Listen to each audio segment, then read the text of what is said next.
لا إله إلا الله محمد رسول الله عليه صلاة الله وآله والأحبة. Kemudian menyela-nyela rambutnya, diratakan dengan tangannya. Jadi tidak langsung menyiram air, Pak ya. Tidak langsung menyiram air, Ibu ya. Jadi yang pertama ingat, air diambil untuk basuh tangan kita dulu. Yang kedua apa? Berwudu seperti wudu untuk salat. Sebentar Pak, itu lewat hadis Maimunah.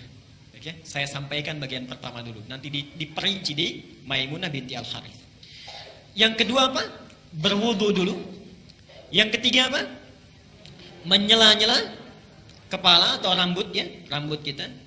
Yang keempat, kemudian mengambil air, membasuh, menyiramkan di kepala keseluruhan. Belum ke sini dulu, belum ke badan ya.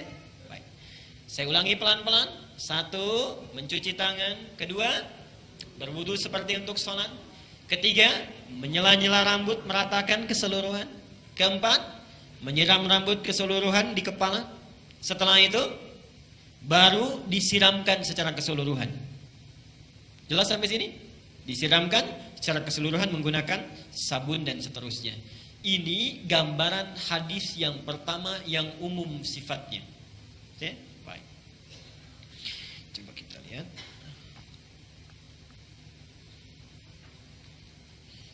Kita hapus dulu di sini. Nah, sekarang kita lihat bagian yang kedua. Ini riwayat siapa tadi? Aisyah radhiyallahu anha.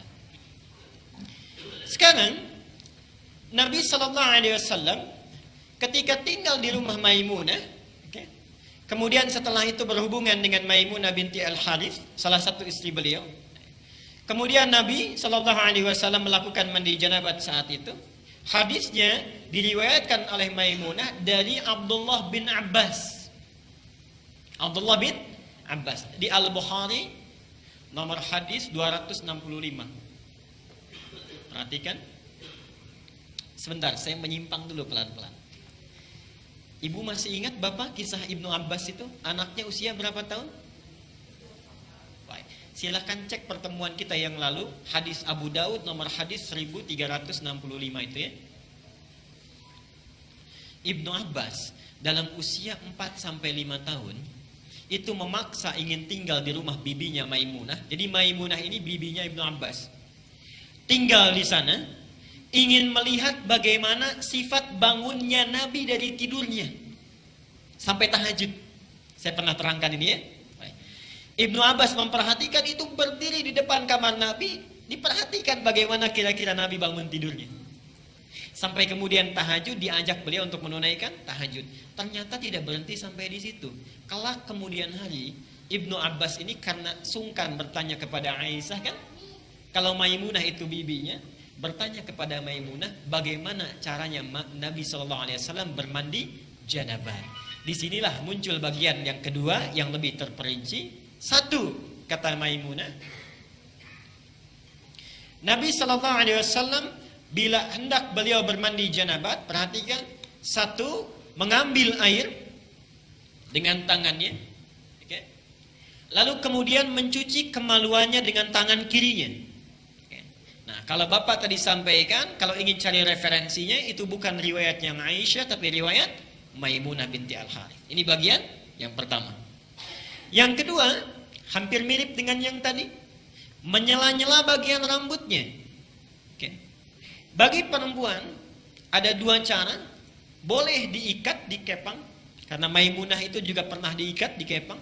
Langsung bertanya pada Rasulullah, ya Rasulullah, apakah saat mandi perlu aku uraikan rambutku? Kata Rasulullah, tidak perlu, cukup kamu guyur semuanya itu, dan bila telah merata sah mandimu.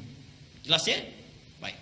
Kemudian setelah diratakan, lebih baik kemudian bisa diuraikan.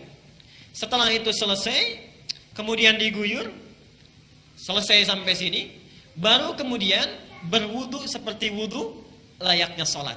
Tapi kaki belum dibasuh. Kaki belum dibasuh. Air kan, basuh, baik siram, berwudu seperti layaknya wudu, akan sholat, tapi kaki kita belum dibasuh. Jadi cuma sampai telinga ya. Baik. Setelah itu siramkan secara keseluruhan. Terakhir setelah selesai baru cuci kaki. Jelas sampai sini? Nah, ini bisa ditemukan di Al-Bukhari nomor hadis 265. Nah, dari sinilah kemudian ulama menggabungkan kedua hadis ini, dibuatlah susunan yang lebih lengkap. Masih? Baik, jadi dari yang pertama kalau kita gabungkan dua hadis ini, pertama mengambil air, cuci tangan dulu, riwayat Aisyahnya. Setelah tangan dicuci kemudian mencuci kemaluan. Setelah itu selesai, ada yang terlewat tadi. Kalau di zaman Nabi, setelah mencuci kemaluan, dibasuh dengan air, lalu Nabi menepuk-tepukan ke tanah atau ke tembok. Ya. Itu maksudnya menghilangkan barangkali sebagian kuman-kuman yang masih menempel. Sifat tanah kan bisa menghilangkan, karena dulu belum ada sabun seperti sekarang. Kalau bapak ingin ikut, ibu ingin ikut sunnah Nabi, ikuti dengan cara yang cerdas. Jangan setelah dibasuh tempel-tempelkan ke tembok begini. Cukup pakai sabun, dicuci dengan sabun. Saya ulangi dari awal. Tangan dibasuh dulu, basuh kemaluan, kemudian cuci dengan sabun. Setelah itu sela-sela kan? Baik ya, sela-sela, basuh kepala keseluruhan, berwudu seperti layaknya untuk sholat sampai kakinya. Satukan, sampai kakinya. Baru setelah itu dibasuh secara keseluruhan, mandi dengan rapi. Kalau sudah dilakukan, tidak perlu wudu lagi. Ya, tidak perlu wudu lagi. Ada sahabat bertanya, ya Rasulullah, apakah saya perlu setelah mandi janabat itu berwudu kembali? Kata Nabi, harus seperti mandi apa lagi untuk membersihkan? Bahasanya metafor, harus seperti mandi apa lagi? Artinya setelah wudu setelah mandi tidak perlu wudu lagi. Jelas sampai sini?